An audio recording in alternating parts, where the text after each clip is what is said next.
de Jean Blou en compagnie de Yves Beckers, professeur à l'unité de zootechnie au sein de cette même faculté.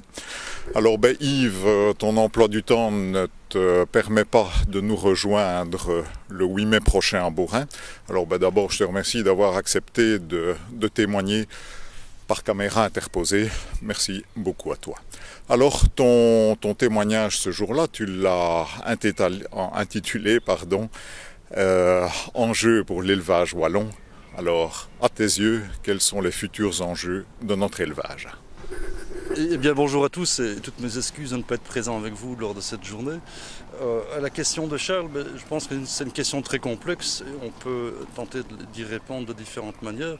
Je pense que la manière classique d'y répondre, c'est de se dire que finalement les productions animales, l'élevage en région wallonne a de multiples fonctions. C'est une fonction d'abord qui est nourricière, auquel s'ajoute un volet économique qui est important, puisque l'objectif est quand même de faire vivre non seulement les activités agricoles au sein des fermes, mais aussi toutes les filières, qu'elles soient d'amont ou d'aval.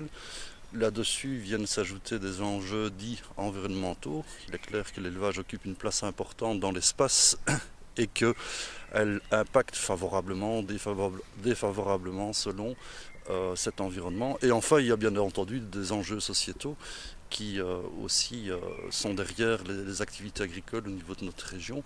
Et tous ces enjeux qu'on classe dans la durabilité, finalement dans les trois piliers, eh bien, il faut les hiérarchiser, leur donner une importance qui peut être variable suivant l'époque, suivant les courants de la société. C'est un peu, je pense, l'évolution de ces réflexions, finalement, qui va un peu définir l'élevage de demain, à savoir est-ce que c'est la fonction nourricière qui va toujours primer, est-ce que l'environnement va prendre de l'importance et finalement est-ce que la société va aussi demander est-ce qu'on produise des animaux d'une certaine manière en l'occurrence. Bon, je te remercie. Soyons concrets. L'aspect nourricier. Tu sais que dans nos régions, tout coûte cher, la terre est chère, qu'aujourd'hui, ça va peut-être changer avec le pic du pétrole, mais aujourd'hui, on peut très facilement importer des denrées alimentaires qui viennent de l'étranger. Alors, d'un point de vue nourricier et d'un point de vue économique, comment vois-tu éventuellement le moyen de concilier nos coûts de production, nos prix de revient des denrées alimentaires animales que nous produisons vis-à-vis de la concurrence étrangère? Mais je crois que si on veut répondre très simplement à cette question, je pars du principe qu'on trouvera toujours des régions qui pourraient produire à un prix inférieur à nos prix de production. Je pense que c'est clair. Ici, comme tu l'as rappelé, nous avons différents facteurs de production qui demandent une rémunération qui est quand même relativement élevée. Prenons la terre, prenons le travail pour les deux principaux. Dans d'autres régions du monde, la situation est tout à fait différente et il est clair que ces régions profitent d'avantages comparatifs, c'est-à-dire qu'ils sont en quelque sorte mieux mis que nous pour produire les produits animaux. Maintenant, je crois que dans tout développement d'une société, on doit tendre vers une certaine autonomie alimentaire, c'est-à-dire que sur un espace donné, on puisse assurer un certain pourcentage de l'alimentation nécessaire à la population. Donc je pense qu'on doit un peu balancer entre ces deux extrêmes notre opposition. Je suis partisan du fait qu'on va toujours avoir une production indigène qui va servir certainement en priorité à nourrir notre population, qu'on va sans doute puiser sur des ressources exogènes, donc en dehors du pays, et qu'on pourrait aussi imaginer de pouvoir exporter une partie de nos produits. Je crois que le jeu a toujours été le même dans le passé, que dans le futur, on sera toujours confronté à de la concurrence. De toute manière, une concurrence peut être saine, du moment qu'elle soit un petit peu dirigée. Ok. Je suis bien d'accord avec toi et ça fait plaisir d'entendre que nous aurons toujours besoin d'élevage dans nos régions. Je rappelle que la Wallonie compte tout de même quelques 50% de prairies sur sa surface agricole utile. Et qu'il faudra toujours l'occuper. Néanmoins, nos besoins ont changé, nos conceptions sociétales ont changé. Alors, dis-nous un petit peu, à tes yeux, quels vont être les changements, le tournant que l'élevage wallon va néanmoins devoir prendre dans les décennies qui viennent? Alors, si on réfléchit par l'aval, c'est-à-dire qu'on essaye un peu de dimensionner ce que la population belge finalement va consommer dans le futur, il est clair qu'on a une population qui croît un petit peu, mais pas énormément, et que si on regarde un peu sur la consommation de produits animaux, donc que ce soit viande ou lait, on est pratiquement à ce qu'on appelle une saturation, donc il y a peu de chances que par individu on consomme plus par an. Le surplus de consommation, en tout cas de production possible, sera lié à l'augmentation de la population, mais qui n'est pas très important chez nous. Donc je crois que là, il faut être clair, on est dans un système qui est un peu fermé, en ce sens qu'il y a peu d'espoir pour que la demande alimentaire en produits animaux augmente fortement dans nos régions. Alors se posent deux questions. La première, c'est de voir si on pourra produire des produits animaux à vocation uniquement à l'export. Je pense que oui. Tant qu'on reste sur le marché européen, pourquoi c'est une question de prix de revient de nos marchandises et de pouvoir d'achat des gens. Maintenant, viser la grande exportation, donc c'est-à-dire cibler des populations dont le pouvoir d'achat est plus faible, je pense qu'il faut être très correct et dire à nos agriculteurs que finalement, de temps en temps, on aura un marché, mais ça ne va pas être, je veux dire, notre core business, assurément pas. D'accord. Alors, en début d'entretien, tu as tout de même évoqué les aspects environnementaux, de durabilité. Alors, même pour nourrir notre population, occuper toutes ces prairies que nous avons en Wallonie, vers quel type de bétail faudra-t-il éventuellement se tourner? Faudra-t-il continuer à avoir des bétails très spécialisés ou vaudrait-il mieux éventuellement satisfaire nos besoins alimentaires avec des races mixtes, des races à deux fins qui pourront peut-être conforter le revenu de l'exploitation en jouant sur deux tableaux avec un meilleur équilibre, une meilleure stabilité dans le temps? Qu'en penses-tu? Oui, bon, si on part du principe que la moitié de la surface agricole en région wallonne est finalement composée d'herbage, donc de produits type herbe, il est clair que c'est le ruminant qui doit y jouer un rôle important. Alors se pose la question du type de ruminant qu'on va utiliser. Chez nous, on travaille essentiellement les bovins. Je pense que dans les autres ruminants, ovins et caprins, le marché est ce qu'il est, la consommation indigène est ce qu'elle est. Je ne vois pas d'évolution sur le long terme. Maintenant, on se pose la question des races futures au niveau de la Belgique. Et là, je pense que je n'ai pas certainement de choix à faire, si ce n'est peut-être un choix personnel, mais qui est plus un choix du cœur. Mais là, je n'en ferai pas part. Si on raisonne ça d'une manière scientifique, je pense qu'il faut répondre à la question, finalement, que veut le consommateur? Quel est, par exemple, le type de viande? Quel est le type de lait que ce consommateur veut? Aller vers de la mixité, c'est une possibilité. Quand on regarde un peu l'historique, moi quand j'étais sur les bancs de l'école, on était dans un courant du productivisme. Donc on a spécialisé nos races fortement pour arriver finalement à une race laitière hyper spécialisée, une race viandeuse hyper spécialisée. Ce sont des races qui ont certainement leur raison d'être dans notre marché actuel. Il est probable qu'elles le seront encore dans le marché futur. Maintenant, reste que quand on regarde un peu dans nos campagnes, on voit que les robes de nos ruminants changent quand même. Donc il y a quand même... Yves, tu nous dis certaines races spécialisées, elles ont leur raison d'être. Mais pour ne pas la citer, il y a tout de même certaines races pour lesquelles l'engraissement d'une carcasse va nécessiter énormément d'aliments de type concentré, dont une grande partie sont aujourd'hui importés. Certaines races aussi spécialisées et donc fragiles qui vont nécessiter l'usage d'antibiotiques. Tu sais que l'usage des antibiotiques crée de la résistance avec des conséquences sur la santé humaine et que le corps médical attire tout de même notre attention. Alors n'as-tu pas dans ce domaine-là, que ce soit d'un point de vue éthique ou d'un point de vue santé publique, quelques conseils précis à donner au monde de l'élevage pour respecter un petit peu les enjeux sociétaux? Oui, bien si on parle de nouveau des races à viande, si on prend le modèle blanc-bleu, c'est une race qui historiquement a évolué, qui a évolué suite au marché, à l'aval finalement, aidé par la boucherie. On reste quand même sur un standard qui, en point de vue, je veux dire, rendement carcasse, est imbattable au monde, puisqu'on atteint des carcasses qui représentent plus ou moins 70%, qui peuvent représenter 70%, même plus, du poids vif de l'animal, aucune race n'arrive à ce rendement-là. Donc si on se met sur cet aspect technique, il est clair qu'on a le champion du monde ici en termes de rendement carcasse. Et même quand on découpe cette viande, il est reconnu et admis par toute la communauté scientifique que le blanc-bleu présente quand même les meilleurs morceaux de viande, en tout cas la proportion de morceaux de viande à cuisson rapide la plus élevée, puisqu'on va même en rechercher dans les avants. Alors sous cet aspect-là, on pourrait dire on reste sur un standard type blanc-bleu. Moi je pose une question, et c'est une question qui m'interpelle. Dans le futur, il est clair que la consommation de viande hachée augmente, surtout la viande hachée d'origine bovine. Il est clair que le blanc-bleu a certainement moins de place, je veux dire, sur ce type de marché. On ne va pas prendre des morceaux hyper nobles pour faire de la viande hachée, d'autres races peuvent convenir. Alors en termes de conversion alimentaire, tu cites des quantités importantes de concentré. Il est clair que quand on veut engraisser un animal, on doit déposer des lipides et qu'il faut venir avec des aliments dont la densité énergétique est élevée. Donc on travaille avec ce qu'on appelle les concentrés. Je pense que toutes les races passent par ce stade-là. Et encore, le blanc-bleu peut être pointé ici favorablement, en ce sens que son indice de consommation est très favorable, donc il a l'indice de consommation plus bas, lié au fait que c'est un animal qui, même dans la phase terminale, tend à déposer encore du muscle, alors que d'autres races déposent déjà du gras. Le gras, surtout le gras visible, est un gras qui est rejeté par une majorité de consommateurs, donc le blanc-bleu a de l'avantage. Son défaut, je pense, si je puis pointer un défaut, et je le pointerai au niveau nutritionnel essentiellement, c'est que un animal, compte tenu de son rendement carcasse, qui est très important, a une capacité d'ingestion qui est plus faible que d'autres animaux. Ce qui fait que si on change le scénario alimentaire et qu'on travaille sur des aliments dits plus grossiers, incluant une part de fourrage plus importante, le blanc-bleu est en difficulté par rapport à d'autres races.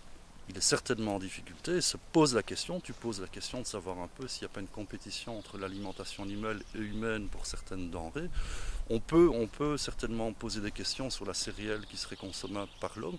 Reste que maintenant, il faut reconnaître deux choses. La première, c'est que dans un système de rotation, on cultive des céréales qui sont non éligibles pour l'alimentation humaine et d'un point de vue phytotechnique, on devrait continuer au sens des rotations des cultures à cultiver ce type d'aliments. Et en plus, on l'oublie parce que je pense que c'est très important. Nos animaux, particulièrement nos bovins, consomment énormément de coproduits industriels. C'est quoi un coproduit industriel? Ce sont des produits qui en partie vont dans l'alimentation animale, mais en partie le reste est non éligible pour l'humain. Et c'est l'animal qui le transforme en viande ou en lait parce que l'homme est incapable de tirer profit de ce type d'aliments. Donc dans la masse d'aliments concentrés, je pense qu'il ne faut pas réduire cela à la céréale. Il y a toute une série de coproduits industriels qui sont valorisés par nos ruminants et c'est une très bonne chose. En termes de tonnage, ça représente plus ou moins 3 millions de tonnes ici sur la Belgique. C'est énorme. Et si on retire, je veux dire, cette fraction des aliments, d'abord que fait-on avec ces coproduits industriels? Et puis on devrait nourrir nos animaux autrement, donc on devrait certainement consacrer plus d'hectares, plus de surface à ce type de culture. Donc je pense qu'il faut remettre peut-être l'église au milieu du village de ce point de vue-là. Il est clair que nos ruminants dépendent en partie d'amidon, mais on peut trouver des sources d'amidon qui ne sont pas nécessairement dans un grain qui pourra aller dans la consommation humaine. On a changé de décor si on changeait de spéculation, Yves. Alors, on a parlé des bovins jusqu'à présent, de leur intérêt pour notre agriculture, nos paysages. Mais qu'en est-il des spéculations porcines, des volailles, qui sont des spéculations essentiellement hors sol, qui consomment elles aussi énormément d'aliments qui pourraient être ingérés souvent par des êtres humains? Que penses-tu de tout ça? Comment concilier tout ça avec les enjeux sociétaux? Mais les élevages hors sol sont très, très souvent décriés par les courants d'idées, la société, pour différentes raisons. Je pense que par hors sol, on entend certainement un élevage dont l'alimentation, si on ne prend que ce créneau, n'est pas tellement liée à la surface qui est attenante à la propriété, à la ferme. Donc on est en quelque sorte déconnecté par rapport à l'environnement. Ça c'est clair, c'est comme ça. Alors l'hors sol, je pense, a quand même son mérite, c'est que première chose, ça permet de sécuriser l'offre alimentaire et notamment sécuriser l'offre alimentaire pour les grandes villes. Là, c'est difficile, je veux dire même en périphérie, d'avoir des bovins qui puissent subvenir aux besoins de la population. L'hors-sol, je pense, a d'autres mérites aussi. Ce sont des systèmes, et la FAO l'a très, très bien pointé, qui, en termes d'efficacité, nécessitent moins de kilos d'aliments que nécessite un bovin pour faire par exemple 1 kilo de viande. C'est la volaille de ce point de vue-là qui est certainement la plus efficace, puis vient le porc et puis vient le bovin. Si on met des indices de consommation sur une volaille, allez, on va travailler en 2, 3. Sur un porc, on est supérieur à 3, en 3 et 4. Et un bovin, on est très vite à 6 kg pour faire 1 kg de croissance. Alors, autre chose aussi, l'hors-sol en porc et volaille permet aussi de diversifier l'offre alimentaire en termes de viande de poulet, viande de porc, viande de bovin, ce qui permet d'avoir une assiette qui est très diversifiée. Alors, est-ce qu'on est pour ou contre l'hors-sol? Moi, je ne me positionne pas comme ça. Je pense que l'hors-sol a certainement sa raison d'être pour sécuriser les approvisionnements. C'est une viande qui est certainement la meilleure marché qu'une viande bovine. Donc, quand on raisonne en termes de pouvoir d'achat, il est clair que l'hors-sol a ses mérites. Maintenant, comme tu l'as dit, il est clair que l'hors-sol est très dépendant de la transformation de l'amidon pour faire des protéines, enfin pour faire de l'énergie nécessaire à la croissance, alors que le ruminant peut travailler sur une base fourrage beaucoup plus importante.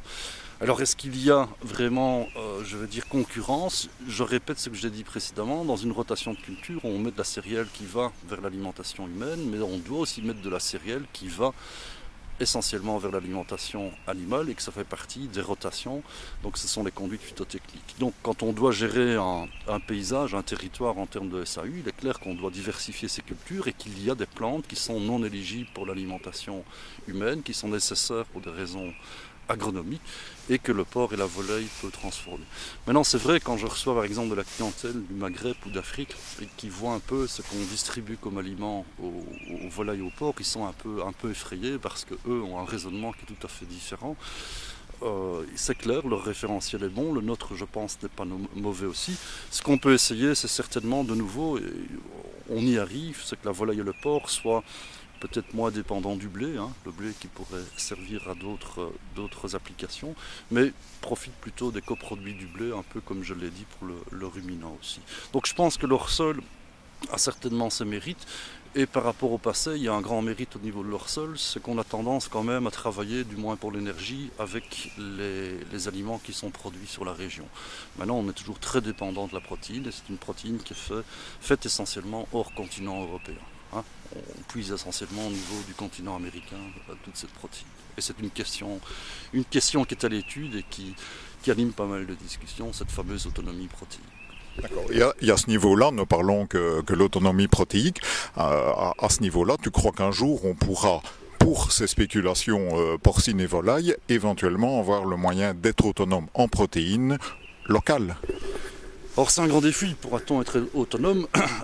La chose à laquelle il faut répondre, c'est finalement quelle est la quantité de protéines que l'on a besoin pour nourrir cette porc et volaille. Je n'ai plus le chiffre en tête, mais il circule, il a été établi pour la région wallonne, c'est quand même très important. Peut-on produire cette protéine au niveau local? Je pense qu'on pourrait, certainement, on peut l'épuiser dans les légumineuses, de nouveau on peut aller chercher les coproduits, et ainsi de suite. Maintenant, si on augmente, je veux dire, la surface de légumineuses dans la SAU, c'est au détriment d'autres choses. Et là, il y a certainement un arbitrage au niveau de la phytotechnie à faire. Cette autre chose qui ne va plus être cultivée, c'est quoi? Est-ce que c'est des denrées pour l'alimentation humaine? C'est un problème. Est-ce que c'est d'autres denrées pour l'alimentation animale?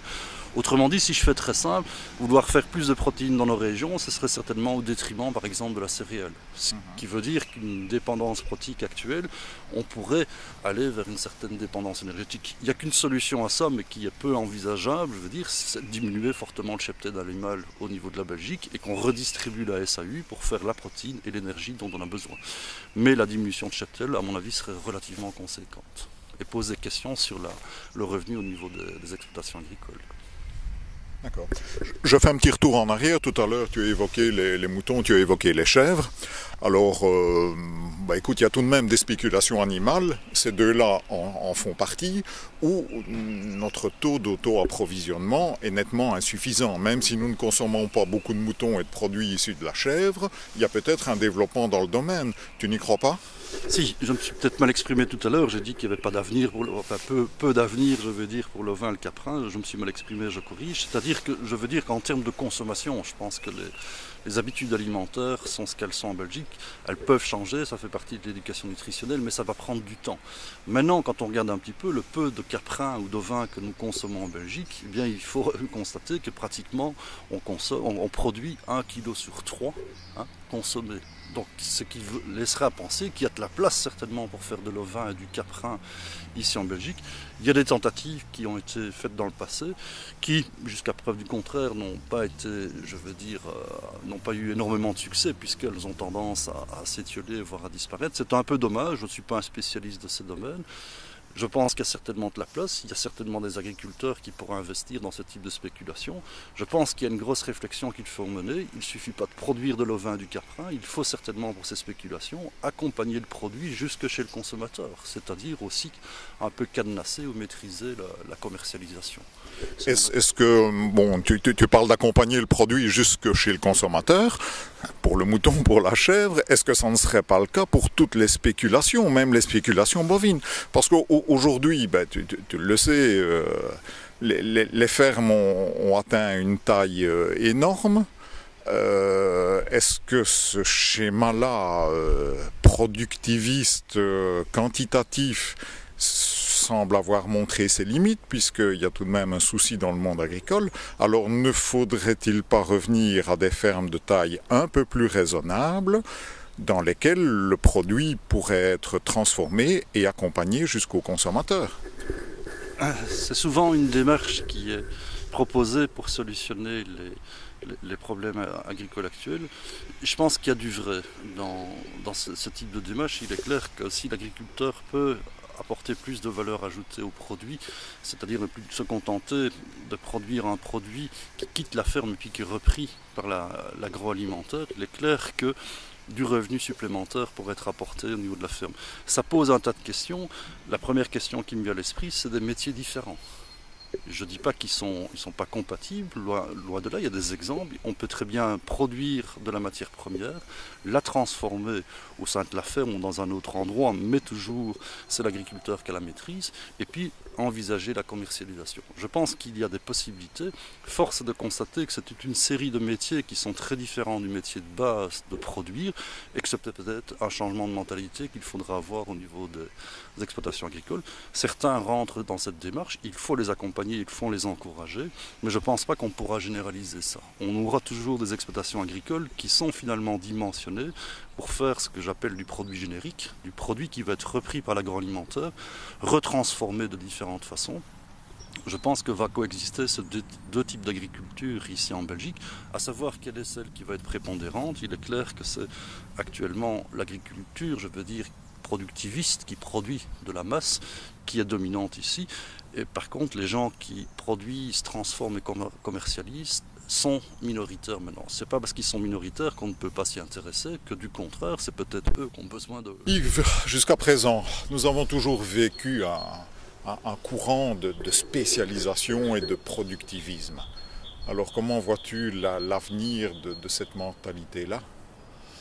Oui, mais historiquement, il est clair que le courant économique a surtout dirigé et dimensionné, je veux dire, nos exploitations agricoles et a fait en sorte que beaucoup d'exploitations se sont spécialisées, voire même hyper spécialisées, qui n'ont plus pratiquement qu'une spéculation dedans.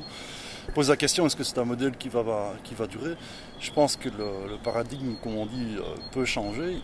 Simplement, je crois que pour que le déclic se fasse, il faut assurer du revenu au niveau des exploitations. Assurer du revenu, je pense qu'il y a beaucoup d'agriculteurs qui seraient tout à fait d'accord de lever le pied en termes de surface, en termes de nombre de bêtes, pour autant que du revenu soit toujours au niveau des exploitations. Alors, comme on l'a dit précédemment, on peut certainement aller vers une valorisation plus importante des produits qui sortent de la ferme pour qu'on ait un retour au niveau de l'exploitant plus important, c'est une possibilité. On peut aller aussi vers des panels, je veux dire, de spéculation animale au sein des fermes, c'est une possibilité. Je pense qu'il faut garder à l'esprit quand même que cette spécialisation s'est faite sous courant économique, mais aussi en fonction de conditions pédoclimatiques. Et il est clair aussi que toutes les normes sanitaires, la normalisation de la production agricole fait en sorte, et ça je n'y crois plus, qu'on ne verra jamais plus de ferme, mais on va avoir un cheptel principal, 2 poules et 3 cochons à côté, comme on pouvait le voir dans le passé. Je pense que ce type de ferme, en tout cas, ne va pas être le standard pour les différentes raisons que j'ai évoquées. Par exemple, payer, ça vient en discours, prévoir ça.